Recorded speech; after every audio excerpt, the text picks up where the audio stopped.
everyone, Midits here. In my previous Wimpy Kid video, I spoke about the original online book and how moments from the first 8 books originated there. I do find it especially interesting that the online version moments stop being utilized after the 8th book because there's definitely a shift in the series at that point. So in this video, I'll be talking about a book I consider to be rather underrated, Hard Luck, and how it is the conclusion of an era. I hope you all enjoyed this video, and let's get straight into this. This book takes place during the springtime after the events of the Third Wheel, where Rowley has ditched Greg to be with Abigail. While numerous other books by this point have done storylines where Greg and Rowley are no longer friends, this one really goes to show how badly Greg requires Rowley, as we're going to see throughout the remainder of this narrative. A group of kids mentioned earlier on in the book are the Mingo kids. Greg doesn't know much about them, except that they seemingly live in the woods, and Greg really doesn't want to deal with them. One way this book illustrates how isolated Greg is by having other people around him with new friends or other relationships. Manny is friends with a new neighbor named Mikey, Grandpa begins dating, and Greg couldn't be more sick and exhausted of seeing Rowley and Abigail together. Rowley assisted Greg with a lot of minor things, such as searching for any upcoming dog poop on the sidewalk, but he also helped with very important things in Greg's life. So Rowley being gone is a super serious problem since Greg isn't used to having to carry his own weight. For example, Greg doesn't even notice that he stepped on dog poop on his way to school and ended up generating a massive mess during a pop quiz he had. As Greg desperately wants somebody to fill in the void of Rowley, he begins hanging out with Fregly, trying to morph him more into Rowley. This really fails, especially at one point when the two of them are pursued by some Mingo kids, and Fregly hurls Greg's textbooks and papers at them, believing that they'd read them. And since with Greg, things can only get worse, he tries to get Fregly to perform a trick for some girls. So Fregly begins chewing bubblegum with his belly button. While this terrifies the girls, all the guys at lunch want to see what else Fregly can chew, which leads to Greg not having enough space to sit in the lunchroom. So this whole catastrophe has just left Greg in a worse situation than he was in originally. One day, Susan announces that her side of the family is visiting for Easter. It's great that Susan's side of the family is focused on this book, as the ugly truth really concentrates on Frank's side. It's also either deliberate or a really neat coincidence that the stories revolving around two sides of Greg's family both also have a plot where Greg and Rowley are no longer friends by the beginning of the book. We mainly learn about Susan's 4 sisters on Gretchen, Audra, Veronica, and Keiki. The book delves into the 4 of them and how drastically different the 4 of them are in comparison to each other and Susan. Greg discusses something very important prior to Easter, and that's the story of Mima's diamond ring. Greg's great-grandmother named Mima would hide Easter eggs for the children to find every year, but as she was aging,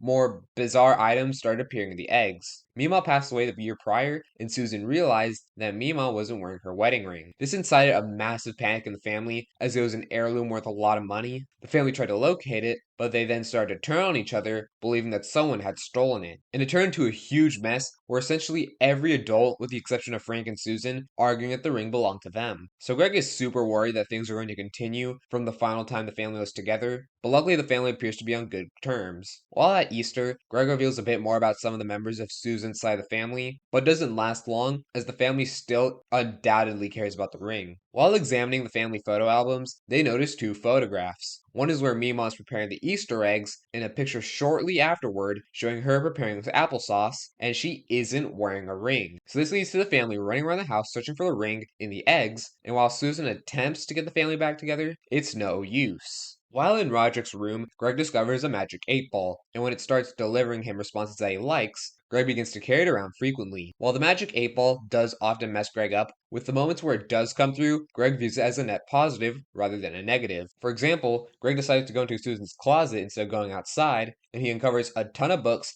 that are clearly where Susan got the vast majority of her parenting techniques from. Greg employs this to his advantage by using reverse psychology, which he read about in one of Susan's books, so that he can get a real phone. And it works surprisingly quickly, as Susan offers Greg her old phone, as she intends to upgrade to a new one. However, this ends up not working out, as he accidentally drops the phone to the toilet when it gets a video chat from one of his aunts. Greg realizes that the Mingo kids only go after kids who go near the woods right after school concludes, so he decides to enter an after-school club to avoid them. Using the magic 8-ball, Greg ends up choosing to be part of the yearbook club as a paid photographer. So in Greg's mind, it's another win for the magic 8-ball. While Greg does periodically goof off with the pictures, he is actually getting work properly done. While once again in Susan's closet, Greg finds this thing called the body blankie, which he and Roderick used to own before they mysteriously disappeared after their overuse of it. Knowing that Susan can't catch him with it on, Greg uses his boundless wisdom and decides to wear it underneath his school attire. This ends up being a horrible idea, especially after PE when the zipper breaks off and he's stuck in it. I will admit that it's very goofy that nobody really notices the fact that Greg is wearing this thing, but to be honest, it just appears like nobody cares. Greg has to take a test, and we see essentially everything fall apart as he tries to use the 8 ball. Virtually the whole class is finished, and Greg ends up dropping it in front of the teacher. Susan gets called to the school, but she actually defends Greg, saying that the 8 ball is just some toy. But this is the point where the real hammer gets dropped on Greg. His grades have been deteriorating so much that he'll have to go through summer school if his grades don't improve. So now Greg has to concentrate on school if he wants to save his summer. While studying, Greg has to take pictures for the class favorite section of the yearbook, and that is such a great callback to the first book, where one of Greg's objectives to become famous in school was by becoming a class favorite. While it's at first people Greg anticipates, he's shocked to see Fregley won most popular, and he is absolutely revolted when he realizes that Riley and Abigail won cutest couple. Greg immediately relinquishes his photographer position when he's done taking photos of the two of them. Greg heads to part of the school where kids have a ton of science projects for sale, and while Greg contemplates purchasing a science assignment, since he thinks he can't complete his own, he decides against it, which turns out to be a good idea since that area got raided by teachers soon after. This is also when Riley learns that Abigail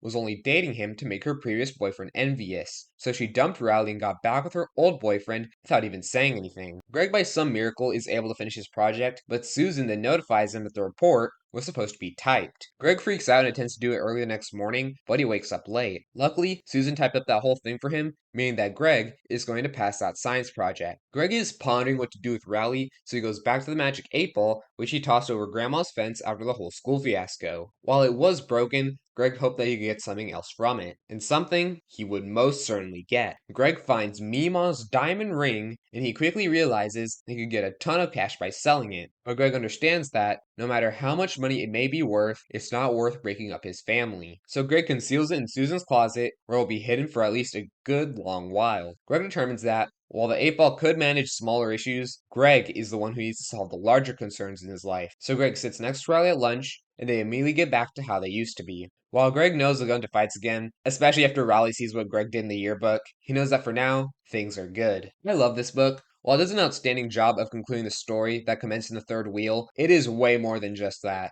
This feels like the end of an era for the Diary of a Wimpy Kid franchise. The live-action trilogy had just ended a year prior. This is the final book until Awesome Friendly Kid that adapts moments from the original 2004 book, and there are so many references to the earlier entries in the series. Besides just the class favorites, this is the largest appearance of Fregley. Mrs. Norton returns since Roderick Rules, Alex Aruda returns since The Last Straw, Sweetie and the Ladybug phone are mentioned, Meemaw and Peepaw, Greg's great-grandparents on Susan's side, were actually seen earlier on a page of the Do-It-Yourself book. This is also the last book that Bryce Anderson is ever featured in. Besides all these different characters and callbacks, it just works thematically as a conclusion to Greg's story. People always talk about how Greg has no development and is an absolute sociopath compared to the movie Greg. But if you examine the story of these 8 books, you can see a lot more subtle hints of him growing up, and Greg having to make the decision to go back and talk to Rowley completely on his own shows how much he's progressed through the series so far. This is the perfect ending to Diary of a Wimpy Kid. Except there's one minor problem with that assertion. There's more, like a lot more. While this does feel like such a conclusive end to the series, and I have my gripes with certain story elements of later books,